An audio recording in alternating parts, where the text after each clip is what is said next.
But we'll be moving to the next set of speakers on the time slot, and um, they are going to talk about um, uh, improv. And my first experience with improv was that I'm doing all these goofy things and embarrassing things if it was outside of an improv class, but it felt okay to do it there. And I realized walking out that, wow, I really don't care what other people think. That's what I walked out of that class. I'm like, I've got like this new feeling, and it was even reflected in the dance floor later that night, because we all think eyes are on us when we're on the dance floor, but it was weird. It was just this feeling, this euphoria of being released from all the judgment of others. And that's why I think this improv is so important. And Robert, as as a WSN board member, I know that you educate people in the improv, and thank you for letting the world know about this. Dan, you have been a huge supporter of StutterFest right here with Robert, and we appreciate your belief in helping people who stutter. And thank you for supporting Dan in this. So we look forward to your presentation. Please take it away, gentlemen. Thank you, Tom. Thanks for having us on board. Thank you so much, Tom. It's great Okay. to be here again with everybody. And I loved what I just heard, that snippet from the last presenter on the main stage. That's one of our key central concepts with our work around the Unblockables and improv for stuttering. It's a bit of a controversial statement, and I'll get Robert to explain it, but there's nothing to fix. We use improv as a way to alternately approach communication from the perspective that communication is connection, and verbal connection is one way to achieve connection. And because you have a stutter does not mean that you cannot connect with others. And that's where we really think improv has a superpower. And I'll turn it to Robert to share about There's Nothing to Fix. I'll do my intro so that we can each do that and then move on as well. The company is called Improv for Work and Wellness. And we started it in 2024. We were a branch out from Tightrope Theater. And our mission is to do improv programs that help people work and feel better. And one of the first collaborations on the work side was with UBC and with the Children's Hospital here in Vancouver. And one of the first collaborations on the wellness side was with Parkinson's, using improv to help those who have Parkinson's. And then Wendy and Robert and I collaborated on this program called the Unblockables, using improv as an intervention to create community and confidence for those who stutter. So I'll turn it over to Robert. Thanks very much, Dan. So, yes, I'll jump in and just say a little bit about myself, and then I'll jump into my portion of our presentation, if that makes sense. So, my name is Robert O'Brien. I'm a covert stutterer, stuttering since around the age of 5 or 6. And I met Dan and Wendy over in Vancouver, and we've been working together for the last couple of years. And this presentation is really focused on on bringing improv skills in the workplace. It's one area where people who stutter can find it very, very challenging. And I'm going to kick off our presentation by sharing my own personal story around work. Um, so I am a covert stutterer. I grew up here in Dublin, and like many of us who stutter, I hid my stutter throughout school, and it was a challenge. Every so often, would be caught out and asked to read out in class. And my way of dealing with it was to keep my head down and work very hard. I went to university. I studied business and economics and social science in Trinity College, which is our top university. I thought, even if I have a stutter, if I have a good qualification from a good college, it will compensate for my lack of fluency and lack of confidence and self-belief. But when it came time to graduate, I kind of knew myself I was in trouble because I'd been hiding my speech. I'd been using my stutter to avoid presentations. And after I graduated, I decided to take a year out.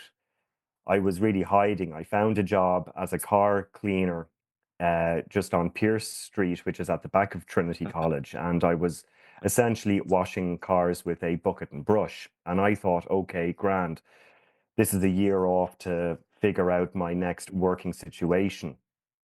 What I didn't know was part of this job involved using the telephone.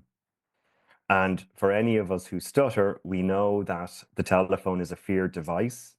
I had not stated in my interview that I had a stutter. I was ashamed and I was trying to hide that fact. And now it had come back to bite me in the proverbial arse or ass, as we'd say in the in Vancouver.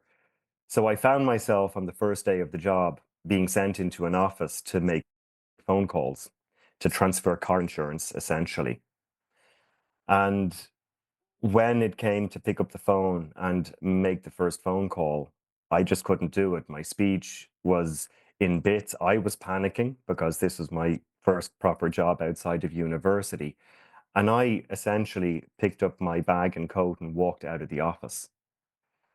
I had to go back there a few hours later to pick up my car, which I had left. I just essentially walked out and ran home.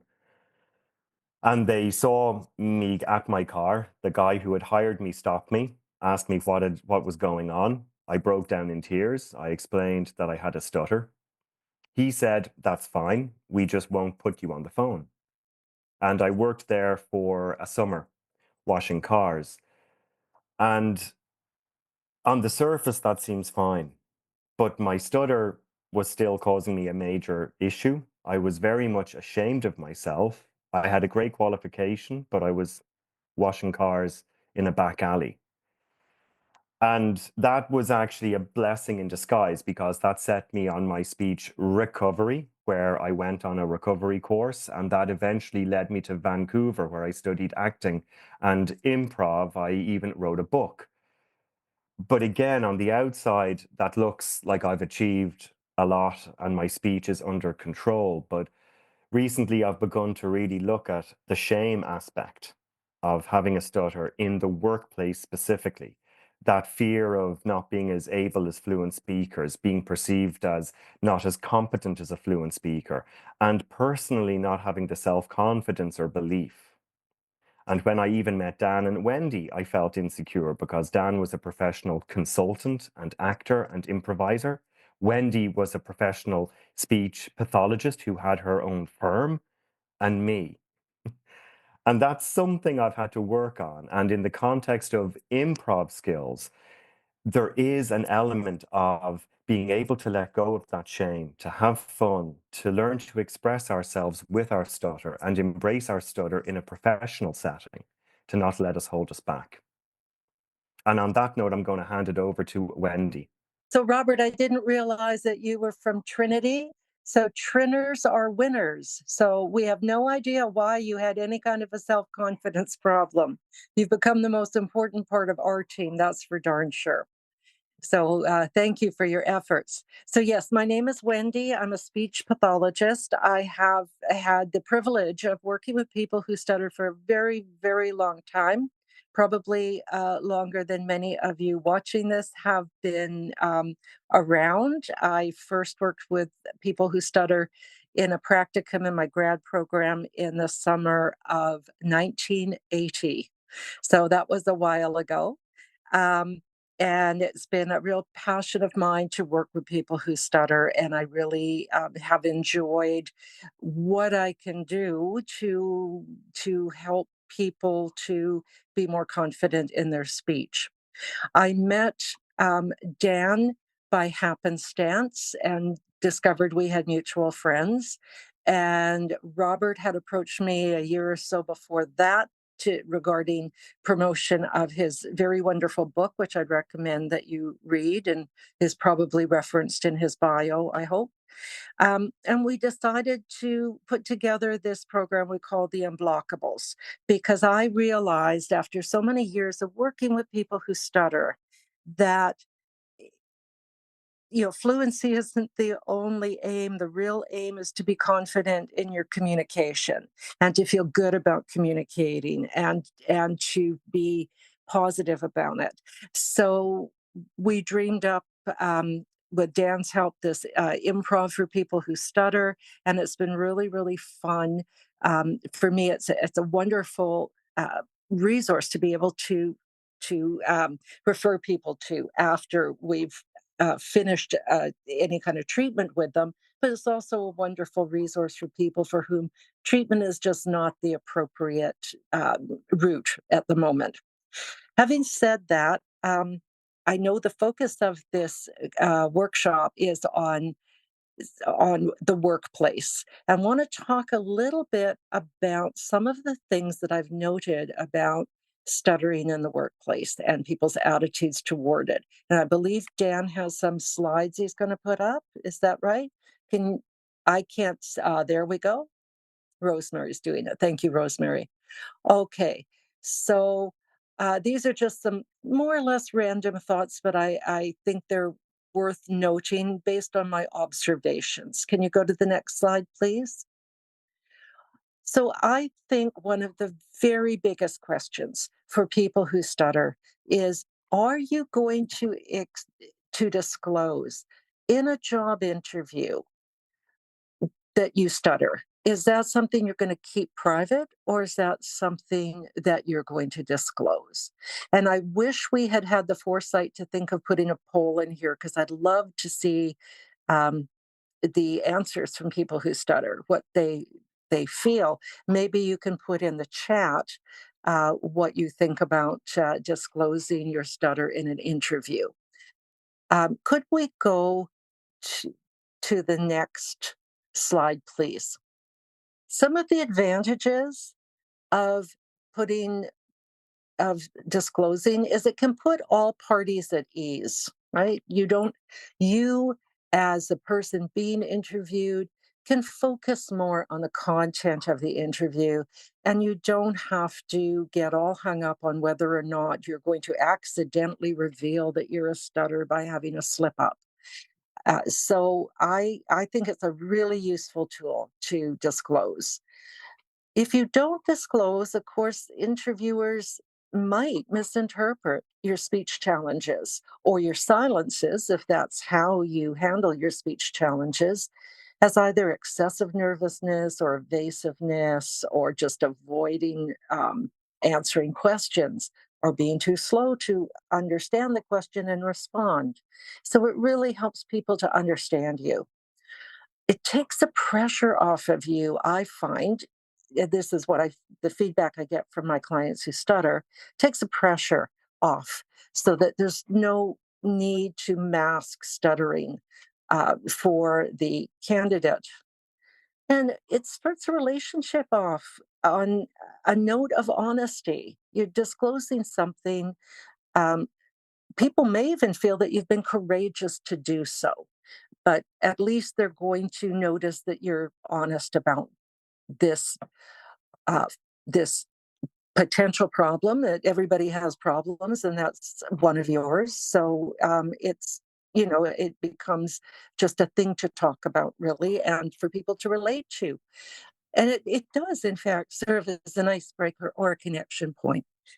I certainly know that when I say to people that I'm a speech pathologist who works with people who stutter, I get all the time, oh, yeah, my Uncle Richard stutters, or my dad used to when he was a kid. So it can be kind of a jumping off point to talk about more personal things or to have people relate to you. Could we go to the next slide, please? Disadvantages. Everybody's different. I can't tell you to disclose because that's a very, very personal decision. It's just absolutely not for everybody. Some people just simply don't want to do it. And if you do disclose, you may worry that it will lead to some questions about how your stuttering might affect your performance in the workplace. And therefore, you really do need to be prepared with some answers about that. And as an example, I've coached people interviewing for first responder jobs, such as working in the RCMP or working as a paramedic, and advise them to assure their potential employers that people who stutter, generally speaking, don't stutter when they're yelling fire or help. Like it, it's not really an issue in those kinds of situations. So I think it's really good to have some answers to those questions and anticipate them. Um, is that the last of my slides, I believe? We're probably not going to have time for the role play, I don't think. I just want to close by saying, in all the years I've worked with adults who stutter, I've never had a single person say to me that they disclosed that they stutter and it went badly for them. I've had people tell me it was neutral, and I've had many people tell me it was positive, but I've never personally had anyone tell me it went badly. So thank you for that. I look forward to seeing some of your comments in the chat. Thank you.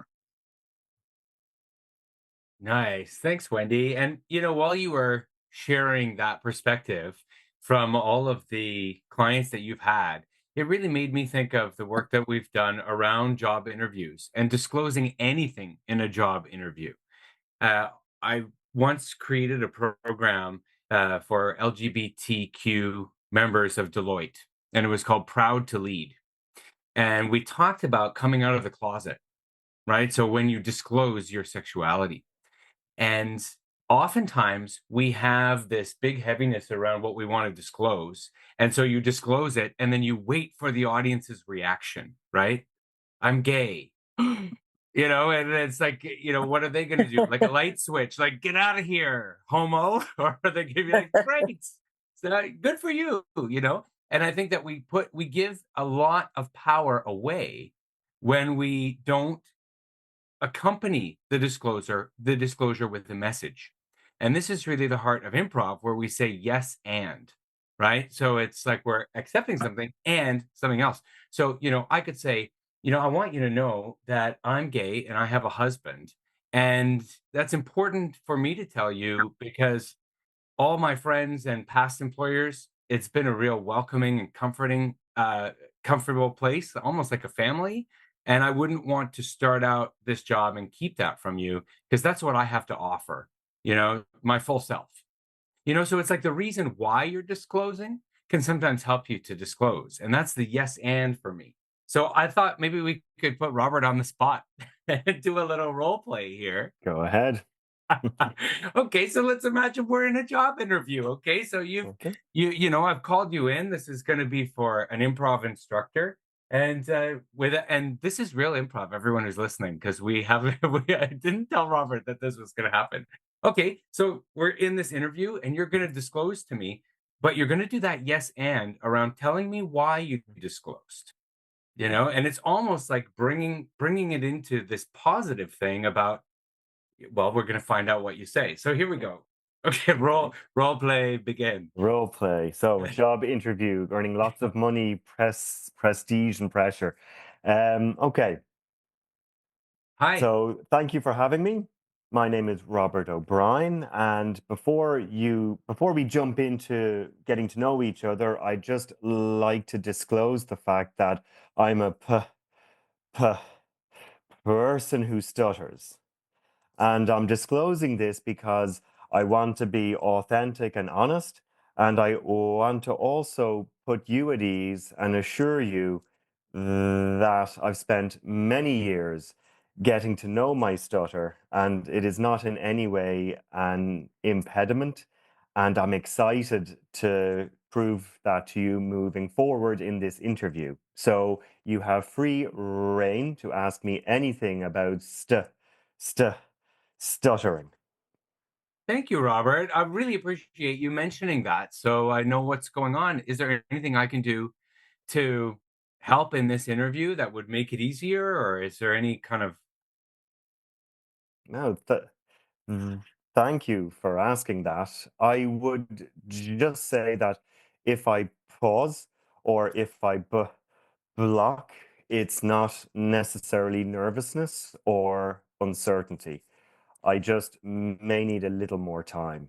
But thank you again. That means a lot to me. well, that's great. I think that telling me that up front um, is really helpful to me. And in our in our role as improv teachers, we're going to be teaching classes. So I could see you sharing that same kind of introduction with your class before you lead them through the activities, just so they know how you communicate and connect, and then you're going to get to it, right? Well, let's get to your resume. Let's talk about the resume before we negotiate salary. Okay. And scene. I thought that was so good. Yeah, Mm. that was great. One thing I've learned, and Mm. what I shared earlier, I've learned from that past experience, and it reinforces what Wendy said. The disclosure puts you at ease, me at ease, and the other people at ease. And I've seen myself, as Wendy said, the honesty and authenticity. If you're in a job and people are not willing to be open to you as a potential employee with your stutter, then you're actually better off not even getting that job, because it's not an environment that you're going to want to work in. And it's something I've learned, and it takes courage, as Wendy said, and Dan, courage to really be authentically yourself in a job. Right So, on. yeah. I could probably get a job at a really homophobic organization, Mm, but is that a job that I want in the first place? mm, Right? I love that. I've just heard this saying last week: rejection is protection. mm, And sometimes Oh. when things don't work out for us, we're actually being protected, right? So the first question is, are you going to be a place where I can thrive, where you're going to accept me and be open to the connections that I bring? I love that, Robert. That's such a mm, great point. So I think that when we come to this place of disclosure and the idea of improv, where they connect, it is this idea that you've got this thing to disclose, and then it's going to be the back and forth. You're going to create it together. In our role play, then I said, well, is there anything I can do in this interview that's going to help? Right. So right away, you're seeing, okay, well, this employer is immediately willing to make accommodations, to be understanding. I think, too, it, like to Wendy's point, it really showed courage. And it, for me, showed that you were taking that proactive step to say, Mhm. I'm going to connect with you. I have a lot to bring to the table, and this is how I do it. Here's how I do it. And I have some strategies around this. And it might not sound like something that's common for you, but this is my approach. Right. And so I think it starts that bridge around expectations, what the employer's expectations are Mhm. for you and what your expectations are for them. And I would like to add, because Dan mentioned accommodations, and he did that quite naturally in the role play, asking how he could do anything to facilitate the interview. It's important that you feel comfortable enough to ask for accommodations if you need them. Not everybody needs them, but some people do. And, don't be afraid if it's helpful and your employer is receptive to using your speech pathologist, if you have one, to help educate your employer. And also, just because I'm so passionate about young people who stutter, I just want to say that although we're talking about work, school is the workplace of children and teens. So all of this stuff really, especially for teens and prepubescent kids, this really should resonate for them too. Don't be afraid to ask for accommodations. Don't be afraid to say, you need maybe a little extra time during the 3-minute book report, the oral book report, or maybe you want to do the oral book report with a partner where you do the acting and they do the talking or something of that nature. So don't be afraid to do that. And for adults, please remember that taking time off for treatment, if that's what you choose to do, is an accommodation. And at least in British Columbia, it is a legally protected accommodation. Okay? You can't be denied time off for anything that's considered health related. So be brave, ask for what you need. I know none of us do that very easily. The last thoughts I want to leave you with is in our program, the Unblockables, where we've brought improv to the stuttering community. One of the big themes is celebrating mistakes, not trying to get things perfect and not getting hung up on if you make a mistake. I thought that Robert's smile and eye contact, even over Zoom, spoke so much more loudly than what he was saying. And Yes. that's where I felt connected to him, right? So the quote unquote mistakes or stutters or blocks, they didn't affect that connection. So something that you can do to get less precious about your speech and to enjoy and welcome mistakes because they're part of connection is just word association. So in our last minute here, let's Robert and Wendy and I just pass a word around, and the first word that comes into your mind, you say it. It doesn't have to make sense at all. But what we're doing here is we're not trying to get it perfect. We're just trying to get it to flow. So the first object, Robert, what comes to your mind when I say cup? Tea. Coffee. Sugar. Sexy. Yogurt. Ah, cream cheese. Crackers. Bread. White. Sky. Blue. Whale. Water. Ocean. Sea.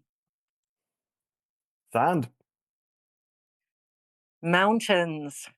All right. And we'll end it there. So we're Yay. right on time here. This idea that we can create together, and half of communication is response. So that response can be a nod, it can be eye contact, and it's not planned and it's not perfect, but that's why we strive for connection over perfection. So we hope that you've taken some of these ideas and can integrate them into your approach. So nice to be here for StutterFest again. Thank you, Tom. Thank you for having us. Thank you very much. Thank you so much, Dan. Thank you, Robert. Thank you, Wendy. Thank you, Rosemary. I appreciate your support of Stutterfest year after year, and thank you for bringing in the concept of improv and how it relates to stuttering. As the next speaker is not shown up yet, do we have time? Uh, do we have time for a brief uh, Q&A, or do you guys need to take off? I have about 5 minutes or so. Anyone Okay, else? okay, awesome. I'm Sounds good. great. Are there any, let's see what we've got in the chat. We'll move over here. Okay, we got some messages. Thanks, Tom, connection over. Okay, so we've got, okay, so from Taiwan, we've got, many people don't disclose stuttering at first within the first minute during the job interview because they don't want to focus on their stuttering. As the job interview goes on, maybe try to bring up stuttering. Um, so what do you think about that, Wendy? Well, as I've mentioned, it's a very, very personal choice. I have worked with lots of people who absolutely will not go there. And if that's what makes them comfortable, that's fine. I mean, that's their choice about something highly personal. Sometimes when people tell me that, I really have to wonder what they are actually thinking it's going to be like from the point of view of the person who is interviewing them. Because if they're not a covert stutterer, if they're blocking quite audibly and having multiple repetitions, you know, you have come out of that particular closet whether you wanted to or not, right? They know it. And if you're a covert stutter and your way of participating in a high risk kind of stressful interaction is by changing words and pausing and being evasive, um, then people might get the wrong idea about you. They might just think uh, you're being slow for a completely different reason, either intellect or nerves or shiftiness. So it is personal, and everyone has to make their own decision is the bottom line. But do ask yourself, what is the person I'm in the interview with going to be thinking if I don't say anything? Robert, Okay. do you have anything to add to that? No, I think you've said that all. Tom, is the next speaker shown up? No, the No? next Okay. speaker's not here yet. We have Cool. a couple more Yeah, minutes I think if we have time. I would say what I would reinforce what Wendy has said. I think it's a very personal choice. For myself, I've learned in an interview situation for a job, I've learned I would still front load it and I would disclose at the start of the interview purely because it takes the pressure off of me. So I can then focus on, why I'm here, what is my skill set, how can I show that I'm suitable for this job versus trying to manage my speech on top of doing that. We can we can overwhelm ourselves and put ourselves at a disadvantage.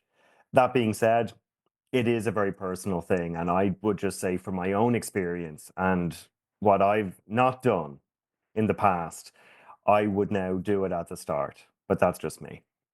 Gotcha, Um, gotcha. do I have Thank you for um, both of your comments. do I have time to address another question, or is the other speaker shown up? So I have a question for you, Wendy. Okay. I've got one for you. Now know that, and the only reason I'm bringing this up is because I know young people will be exposed um, to this video. Okay, I'm in South Florida. I've got 4 businesses. I mentor young professionals who stutter. I'm in the business arena. So I am. I'm currently here. We have a 24-year-old. We got a 22-year-old. Both of them stutter, so I'm involved. Okay, so you'd mentioned that don't be afraid to ask for accommodations. Okay, I think that is a very slippery slope to tell young uh, people that. I was approached by a young man that has not had success getting a job, and once we drill down after the few hundred resumes that he sent out and the apps that he applied for online, we figured out that he was asking for stuttering accommodation. In the letter, the cover letter, and Correct, correct. And so yeah, we figured out that's I mean that is the why it's why he wasn't getting called. So so I advise young people say get your foot in the door and don't ask for the accommodation because businesses are less likely to hire you if you have all this stuff. So you're better to prove yourself, to prove your value, show them why stuttering doesn't matter. And I've talked to headhunters. They're part of my clientele. We always have a conversation about stuttering because I want to know, well, what do you think about a job applicant or a person who wants to be placed that stutters? And they all tell me the same thing that they don't like placing people who stutter because there's all this extra stuff. So what I encourage young people entering the first part of their career is to don't ask for accommodations. You don't want this company to think, well, out of the goodness of our heart, we'd like to hire this person, but then there's all this additional stuff. Businesses are, it is financially based. It's all about numbers. It's all about productivity. You want to prove to them that you're just as good or even better than all the other applicants and leave the stuttering out of it. Still Ma- disclose. I'm very open about yeah. stuttering. Every client that I have, every business interaction I have, they know that I stutter because I bring it up. But I couldn't. I'd be really careful about pushing the accommodation thing. I Okay, I just want I to want to caution you about that. clarify, and thank you Sure. so much for your question, because I wasn't if it came across that I was saying in the job interview, ask for accommodations. That is not what I meant at all. Okay. Okay. In the Good. job Thank you. interview, disclose. In the job interview, disclose because everybody will feel less pressure, I Okay. believe, and again, it's highly personal. And but down the road, as you're working, you might find that there's the odd thing that will go smoother for the company if you ask for an accommodation. And at that point, feel free to do that, but not during the job interview. It's quite funny because Robert and I were talking about that a little bit before we went on. Because yeah, I would not ask for an accommodation in an interview because you run the risk that more narrow-minded employers or people who don't know you and don't know why you're doing that would fear that you are setting the groundwork for a discrimination suit if you don't get the job. Like if you say, if I'm going to get this job, I'll need X, Y, Z, I you I know? I would have to disagree because they're gonna find a reason not to hire you. They're not gonna Okay. say, "Well, Wendy, I'm not gonna hire you because you stutter." They're open. Business people are smart. Yeah. There's a they won't tell you it's stuttering. Could be stuttering, but no, that's not going to happen. They'll figure out a reason not to hire you. Yeah. Yeah. So can I please respond? And if has the other speaker shown up yet? No, no, no, Oh, you can we've okay. got Okay, and I'm sorry I'm you hogging got this, Dan 21 and minutes if Robert. you I'm need them. sorry to do that, but I have to respond to there was some stuff in the chat from somebody in Taiwan, I believe it was, that was talking about, are we going to are speech pathologists territorial? Are we going to run into problems with traditional speech therapy Have you approaches? observed resistance from other speech, starting speech therapists No, because they're afraid no. improv-based will play traditional speech therapist territory? Okay. Okay, no, no, no, no. In fact, they all want to know about it. They love it.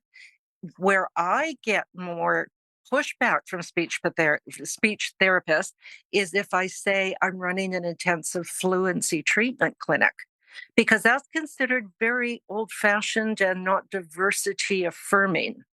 And I think that's a shame because I think, one size doesn't fit all. Some people elect to have to learn fluency control techniques, and that is their right. And I strongly believe they should have that option. Um, but that doesn't mean that in the middle of that, we're not also affirming their diversity and being positive about what they're doing and relaxed and confident. So it's quite the opposite. People love this idea of improv, and they don't like the idea of traditional therapy, at least in North America. And that might be different in other parts of the world, but it's definitely the case here. So could you say that one more time? I'm sorry, I think I missed the first part of that Okay. sentence. Okay. In It's just the last in thing you said. okay, it might be the case in other parts of the world, but in North America, they embrace speech pathologists embrace this kind of technique and are much more likely to push back against traditional fluency shaping techniques. It's considered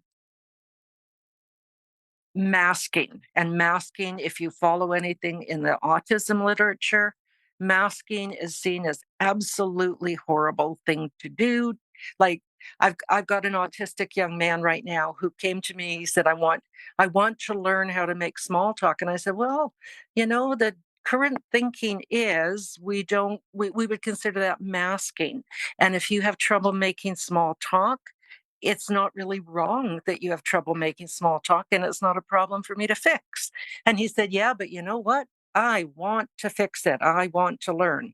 And so I said, okay, right now in Canada, most speech pathologists would turn that guy away because it's against the sort of political climate of treatment. But I said, okay, if that's what you want, that's what you'll get. Right. So none of the speech language pathologists in Northern America teach things like easy onset anymore Of course we because it's do. a mask. Oh, Of course okay. we do. Okay. Of I'm course not we do. following you then. Okay. Yeah. What are they not teaching that would be considered a mask? Okay. There's a real trend toward uh, affirmation and diversity acceptance. So there's a lot of stuff that borders on counseling that goes on in speech therapy sessions now. Yes, It, absolutely, 100%. yes. So, um, well, I do run an intensive stuttering treatment program, and I don't consider that I'm talking out of both sides of my mouth when I say that. We incorporate improv into that for people who want to do that. But I believe that people should learn easy onset if that helps them. That's not one of the techniques I love, by the way, but for some people it's good. I think people have the right to choose what kind of treatment they want, and there is a role for intensive fluency treatment. It just, it's what I believe is people don't have to do that. They can just do something more confidence building and positive. Something like improv. I've seen Yes, yes, tremendous I've yes, experienced it myself. It's real, yeah, and that might be all that a person needs, yeah. Um, we just it's important for us to lay everything out on all the options. Everything's on yes, the table when it comes to yeah, stuttering and educate yeah, the parents and the young people. Well, this is the yeah, vast array yeah, of options that you can check out. And these are the ones that a lot of people are talking about as effective, like this improv stuff. I yeah. talk about improv every chance I get, Oh, good. improvisation. Yeah. I'm like, man, if you're a person who stutters, you need to experience both of those. Just it might not be for you, but those are some great stuff. And one thing might be good for you now, and another approach might be good for you later. Like as Robert has mentioned, that you evolve in your journey as a person who stutters just as I've evolved in my journey as a speech pathologist. And uh you know maybe at some point in the past you did or did not want fluency techniques, and now you do, or vice versa. Mm. But Yes, Robert, could you Yeah, comment? I think so. I mean, I've certainly learned when I began my speech recovery journey, I was looking for a fix, a tool or a technique that would fix everything. And you would go from course to course to course. They would all offer a variation, but I myself lacked that actual ability to say, let's pick and mix, pick what actually works, leave what doesn't work. I don't have to dig into it. I don't have to ask myself why. As I've gotten older, I really have taken on this mindset of, I'm the expert, as Michael O'Shea says, and he keeps saying, you are your own expert on your own Yes. speech. And I think one of the benefits of forums like this is that we actually see what all of the options are, just as Thomas said. And as someone who has stuttered, I've seen that like sort of growth. No one has one answer. There is no one fix. And that's actually part of the joy of this overall journey, too. I think for really all of Yeah. us, as we get older, we begin to amass that. And we, I think, build the self confidence to be able to say, this is what helps me. If it doesn't help you, that's fine. I don't, there isn't any pressure. I really did expect someone to fix me, someone to just give me a magic pill. Yeah. And I mean, Wendy has actually educated me too, because my first speech therapy was 35 years ago, where it was very much about control of your breath. And I've seen and learned that, as Wendy said, there's a lot more mental health and kind of taking a whole body, holistic approach to it's not just my speech. How does it affect me as a person? What do I feel? I was touching on shame, and I've been reading a lot about toxic shame and how it still affects me. And my stutter is linked to that shame. And it's so ingrained. And it's not the stutter per se, but it's the shame that's felt around it that I find Yeah. triggers it more Yeah. now than anything else. And it's just a journey. It's a It, journey. it's a And it really is, as Wendy said, like you will actually change what you offer as well. Like I'm sure you've evolved as a specialist, and totally, it's totally. it's it's it's the great thing about getting old. I really Don't no, but you it talk really about is. getting old. No, well, I You're a mean, we're youngster. old, You're a getting youngster. I can old. talk about that. So, yeah, if I had to, if someone said, "What's the best way to do it?" And of course, there is no best way for any one person, but I think that a lot of people, and Robert, I'd love to know what you think about this. I think a lot of people would benefit from doing it in the reverse order that is typically done these days. I would rather see people do some kind of treatment that makes them feel accepted and confident and positive. And then later on, if they go, oh, yeah, I feel good about this speech, I don't need to fix my stutter, but maybe I could learn some techniques. I think I'll sign up for fluency shaping program now.